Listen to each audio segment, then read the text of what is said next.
The Nintendo Entertainment System needs no introduction. It single-handedly resurrected a dying industry, made Nintendo a household name, spawned sequels 30 years later, and for myself and many of you, was the greatest form of entertainment from our childhoods. Even better, many of the system's best games hold up remarkably well to this day. Because of the hardware limitations of the 1980s, developers were forced to make tight gameplay and simple mechanics the highlight of their games. It's a formula I find irresistible. So, on today's episode of 5 Games, we are going to take a look at 5 great games for the NES.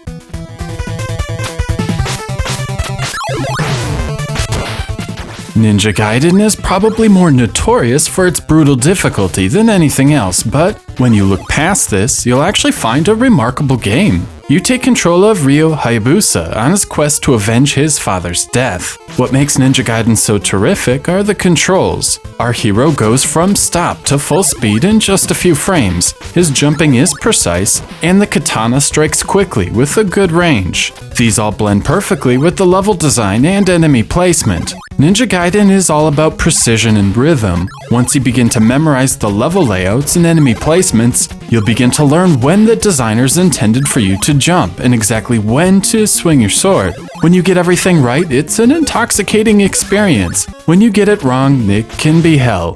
The graphics are certainly pleasing as well, with a huge variety of environments and a surprising amount of detail for an NES game. But more impressive is the soundtrack. Ninja Gaiden's soundtrack is outstanding from start to finish, with some of the most iconic tunes to ever grace the hardware. Ninja Gaiden embodies everything wonderful about the NES. The graphics are charming, the music is terrific, and the game defines what 8-bit hard truly means. If you're on the fence about this one, it's time to finally take the plunge. Ninja Gaiden is a classic.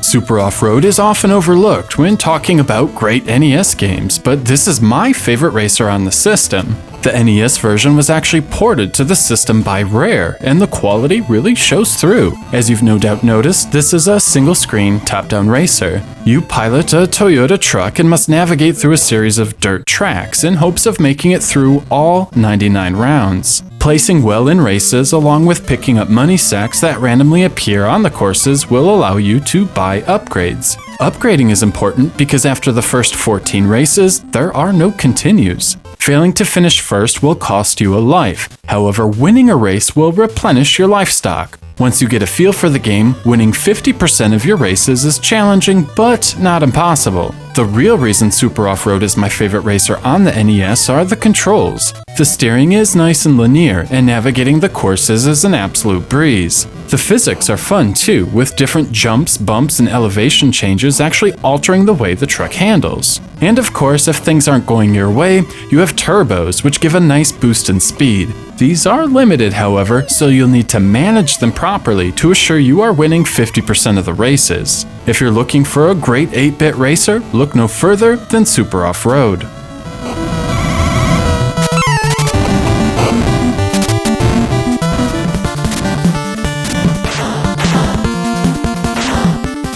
Batman the video game is another great side-scrolling action game. This time we take control of the Dark Knight. Similar to Ninja Gaiden, but far more polished, is wall jumping. Batman can grab onto walls and launch himself in the other direction. Because of this, the level design is quite intricate, with many tricky platforming sections requiring a firm grasp of the mechanic. Of course, it wouldn't be a Batman game without some gadgets.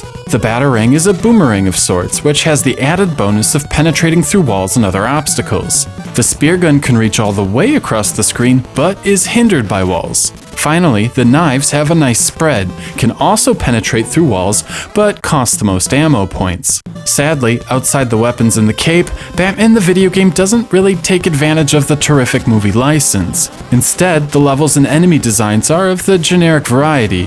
While the graphics are average, the music is terrific. The complex compositions build up nicely, the drum sounds are deep, the beats are quick, and overall, these show off the classic NES sound the system is famous for.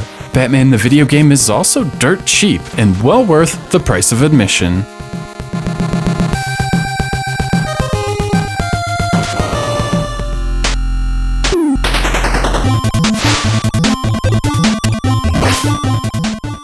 Kabuki Quantum Fighter is another crazy cheap NES game developed by the folks over at HAL Laboratories. While Ryu and Batman both have solid controls, Kabuki Quantum Fighter easily trumps them both. There is a smoothness here that is hard to put into words. The momentum is spot on, and the jumping feels more like a AAA platformer than a generic side-scroller. Equaling the buttery controls are some great gameplay mechanics. After each level, you gain access to a new weapon. These use your chip meter, but assist in taking down out-of-reach enemies. However, you will spend most of your time using your hair as a whip, and the head-banging motion never gets old. Another clever touch is your ability to transfer the chips in your chip meter to your health bar during boss fights. Finally, there are plenty of walls to climb and little hooks to jump onto. These hooks become critical in later stages, as falling off or missing a jump will send you to your doom.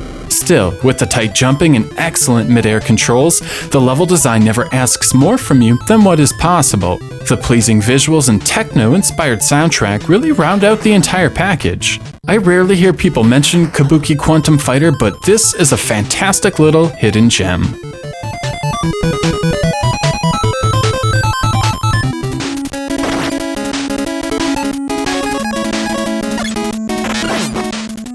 Mega Man 2 is like a fine wine. It gets better with age. I swear, every time I play this game, I appreciate it a little more.